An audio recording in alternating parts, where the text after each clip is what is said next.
आपण समस्त ज्योत्स्नास किचन को मु ज्योत्स्ना अनेक अनेक स्वागत करुच्ची। आज आपण मन मुझे भाकुर माछर गोटे फ्राए रेसिपी आईटा बहुत टेस्टी लगे खायापी बहुत जल्दी बनी जाए। चलतु डेरी न करी आर प्रस्तुति प्रणाली स्टार्ट करवा।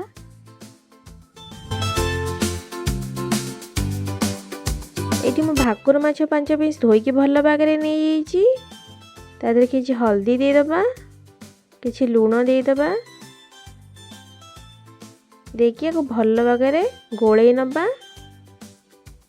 ये मोर गोले माछ बर्तमान साइड कर रखी नबा। बर्तमान गैस ऑन कर कढ़ई मु बसई देती। बर्तमान सोरिष तेल 3 बड़ चामच देदबा। ये सोरिष तेल मोर गरम हो बर्तमान से तेल माछ गुड़ा गोटे गोटे कर देदबा। ये मु सोरिष तेल व्यवहार कर आपन चाहे रिफाइन तेल व्यवहार करि पारंती किंतु आइंसरे सोरिष तेल देले बहुत बढ़िया लगी थाए खाइबा पे कि। मोर माछ गुड़ा भल भागे गोटे साइड हो गलानी मुझे आरा साइड को उल्टे नेबी। यही भाव में माछ गुड़ा टिके हाई फ्लेम रे भाजीबा कड़ा हवा पर्यंत। ये मोर माछ पूरा बढ़िया भाव भाजी हो बर्तमान ताकू मु काढ़ी नेबी।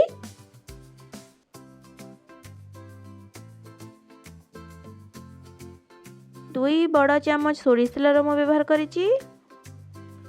बर्तमान तेल गरम हो हाफ चामच चीनी देदबा। चीनी दबाटा पूरा ऑप्शनल अच्छी आपन चले दे पारंती न दे पारंती। चीनी टी गोले नबा। बर्तमान दुईटी काटिक रखिथे पियाज बर्तमान मु देदेली ता धरे देकी आगु टे भलरे गोले नबा। एठी मु गैस रो फ्लेम मीडियम रखिछि। बर्तमान पियाज को सॉफ्ट करिया पई एठी स्वाद अनुसार मु लूण देदेली देकी आगु भलरे मिक्स कर देली। पियाज हमर भाजी हेसलानी। बर्तमान एठी दुईटी काटिकी रखिथिबा टमाटो देदबा देखिए आपको भल मिक्स करी नबा। एठी मु हाफ चम्मच हल्दी गुंड देदेली, हाफ चम्मच काश्मीरी लंका गुंड, हाफ चम्मच धनिया गुंड देखी भल आपको मिक्स करी नबा। बर्तमान आपको मु कवर करी 10 मिनट पे छाड़ देबी लो मीडियम रे।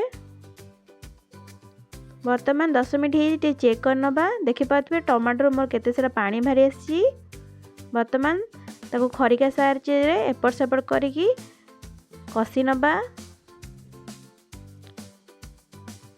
एठी मु गैस फ्लेम मीडियम रखिछि। बर्तमान देखि पारुथिबे मु चट्टू साहाय्य केमी ताको भलरे माडी नेली। बर्तमान तादे किछि पानी दे दबा देखि एठी गोटे बड़ चामच फिश मसाला देदेली देखिए को भल मिक्स कर नबा। एठी मो गैस फ्लेम मीडियम रखिछि।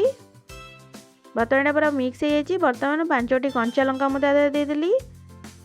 मुझे कंचा लंकार व्यवहार करिछि कारण मुझे लंका गुंड देनी राग लंका गुंड ये काश्मीरी लंकार व्यवहार करिछि तेणुक मु कंचा लंका देछि आपन चाहे दे पारंती न दे पारंती। बर्तमान एठी गोटे कप मुझे पानी देदेली। बर्तमान आपको भल भाव में गोले नबा। गोले की आपको फुटिया छाड़ीदबा।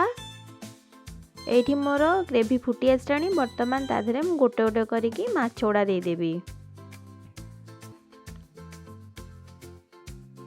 देकी आपको भल भाव गोले नबा। माछ गुड़ा को एपट सेपट करी गोले नबा। देखि पाते मुझे भल भाव मिक्स करनेली। बर्तमान मुझे 10 मिनट पे घोड़े की छाड़ी नेबी। ये 10 मिनट हो चेक कर नबा। देखि पारे मोर केते बढ़िया भाव कलर आसी ग्रेवी रे। बर्तमान माछड़ा आउ टिके एपट सेपट कर नबा। बर्तमान रेडी हो गला मोर माछ फ्राए।